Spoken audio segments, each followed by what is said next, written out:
Assalamualaikum warahmatullahi wabarakatuh. Perkenalkan, ismi Syahrani fi qismi lughatul Arabiyah wa adabiha fil fasliba al-mustawa salis. Syah Nurjati al-Islamiyah al-Hukumiyah Syirbun fi kuliatin usuluddin wal adab wa da'wah. Di sini saya akan menjelaskan tentang fonetik dalam mata kuliah Al-Madkhal ila Ilmi Lughah atau linguistik. Sini saya akan menjelaskan yang pertama, yaitu definisi fonetik.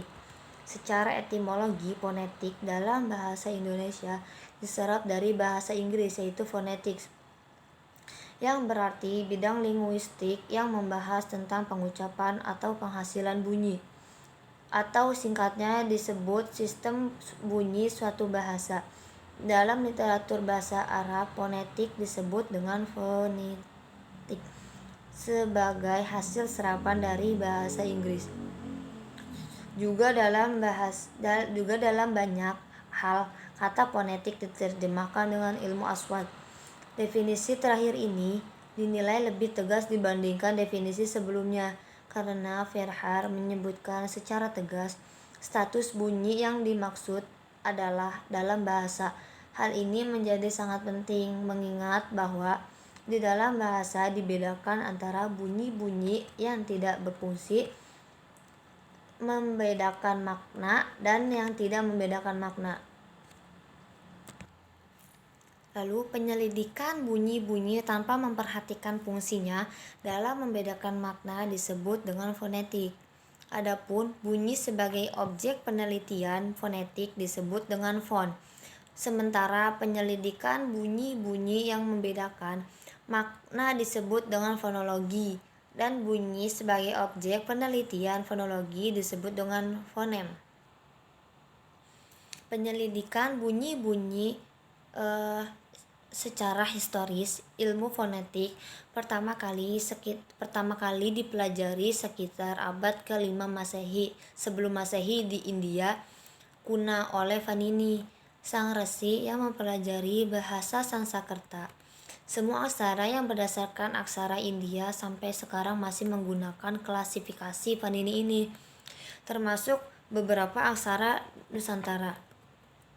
Dalam studi bahasa Arab, ulama yang sangat terkenal dengan konsentrasinya terhadap fonetik sejak awal adalah Al-Khalil bin Ahmad Al-Farahidi.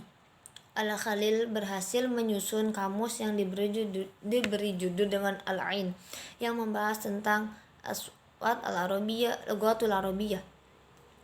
Yang kedua yaitu macam-macam fonetik. Para pakar linguistik seperti Verhaer membagi fonetik menjadi 3 macam. Yang pertama yaitu fonetik akuistik.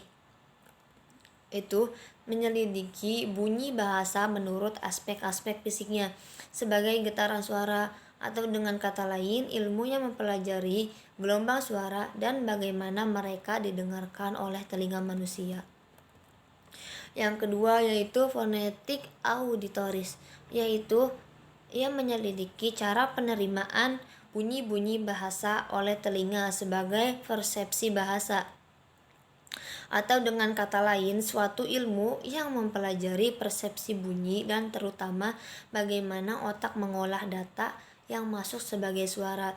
Yang tiga atau yang terakhir yaitu fonetik organis, yaitu menyelidiki bagaimana bunyi-bunyi bahasa yang dihasilkan oleh alat-alat bicara atau organs of speech, atau dengan kata lain ilmu yang mempelajari posisi dan gerakan bibir, lidah, dan organ-organ manusia lainnya yang memproduksi suara atau bunyi bahasa. Dan selanjutnya itu proses artikulasi bunyi bahasa. Memperhatikan makna fonetik di atas, dapat diketahui bahwa bunyi yang menjadi kajiannya adalah bunyi yang membahas bunyi bahasa yang dihasilkan melalui alat-alat bicara. Sementara bunyi gendang misalnya tidak menjadi kajian ilmu fonetik, karena ia tidak dihasilkan melalui organ of speech. Krida Laksana menyebutkan bunyi bahasa adalah satuan bunyi yang dihasilkan oleh alat ucap dan diamati dalam fonetik sebagai fon atau dalam fonologi sebagai fonem. Dengan demikian, faktor utama dan pertama terjadinya bunyi bahasa adalah keluarnya udara dari paru-paru, sementara faktor kedua adalah pita suara, dan yang ketiga fungsi alat-alat bicara dalam menahan udara yang keluar. Untuk melihat fungsi-fungsi organ bicara dalam menghasilkan bunyi-bunyi suara berikut ini akan digambarkan organ of speech tersebut sebagai berikut. Untuk memahami maksudnya, yaitu yang pertama yaitu bibir, kedua gigi, tiga pangkal gigi, empat langit-langit keras, lima langit-langit lunak, enam anak TK, tujuh daun lidah, delapan tengah lidah, 9 pangkal lidah, 10 rongga kerongkongan, 11 pangkal tenggorokan, 12 pita-pita suara, 13 ujung lidah, 14 pangkal tenggorokan, yang terakhir yaitu batang tenggorokan. Samsuri mengklasifikasikan bunyi bahasa sebagai hasil dari proses kerjasama antara hembusan udara dengan alat-alat bicara sebagai artikulator kepada dua macam.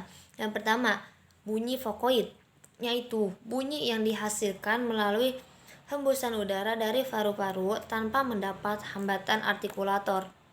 Bunyi ini disebut juga dengan vokal. Vokoid atau aswaid bahasa Arab ada dua. Yang pertama, vokoid atau harokat pendek, yaitu a, i, u. Yang kedua, vokoid atau harokat panjang, yaitu a, i, u. Kedua bentuk vokoid panjang ini sering disebut dengan al-madatul huruf, yaitu bunyi yang ketika mengucapkannya suara lebih panjang atau disebut dengan al-harakatut tawilah. Yang kedua yaitu bunyi kontoid, yang dalam bahasa Arab disebut dengan aswamat, yaitu bunyi yang dihasilkan melalui hembusan udara dari paru-paru dan mendapat hambatan dari alat-alat bicara atau artikulator. Bunyi ini disebut juga dengan bunyi konsonan. Bunyi konsonan aswamat dalam bahasa Arab terdiri dari 28 bunyi. Dalam hal yang kedua ini artikulasi terbagi kepada yang pertama, apabila terjadi hambatan menyeluruh pada salah satu tempat atau paru-paru dan udara luar sehingga jalan arus udara tertutup, maka bunyi-bunyi yang dihasilkannya disebut dengan hambat. Yang kedua, jalan arus udara mungkin seperti pada poin A, tetapi dengan membuka jalan ke rongga hidung, maka disebut dengan bunyi nasal. Yang ketiga, jika terjadi hambatan pada salah satu tempat sehingga apa yang dilalui udara itu hanya sebuah lubang kecil yang membentuk lembah panjang atau sebagai celah, maka bunyi yang dihasilkannya disebut spiran. Keempat, jika garis tengah di mulut mungkin terhambat, tetapi sebuah lubang mungkin tinggal sepanjang sebelah atau kedua belah sisi yang dilalui arus udara, maka bunyi-bunyi yang dihasilkannya disebut dengan lateral. Yang terakhir, jika arus udara yang lalu itu mungkin menyebabkan sebuah alat yang elastis bergetar dan cepat, maka bunyi yang dihasilkannya disebut dengan getar. D. Vokal dan konsonan. Berdasarkan ada tidaknya rintangan terhadap arus udara dalam saluran udara, bunyi bahasa dapat dibedakan menjadi dua kelompok. Yang pertama, vokal dan konsonan. Pertama, vokal. Vokal adalah bunyi yang dihasilkan dengan getaran pita suara dan tanpa menyempitkan dalam saluran suatu suara di atas glotis. Atau dengan kata lain, bunyi bahasa yang arus udaranya tidak mengalami rintangan dan kualitasnya ditentukan oleh 3 faktor. Pertama, rendahnya posisi lidah, bagian lidah yang dinaikkan, dan bentuk bibir pada pembentukan vokal tersebut. Kedua yaitu konsonan. Konsonan adalah bunyi bahasa yang dihasilkan dengan penghambat aliran udara pada salah satu tempat di saluran suara di atas glotis. Adapun konsonan bersuara dan tidak bersuara. Yang pertama, konsonan bersuara.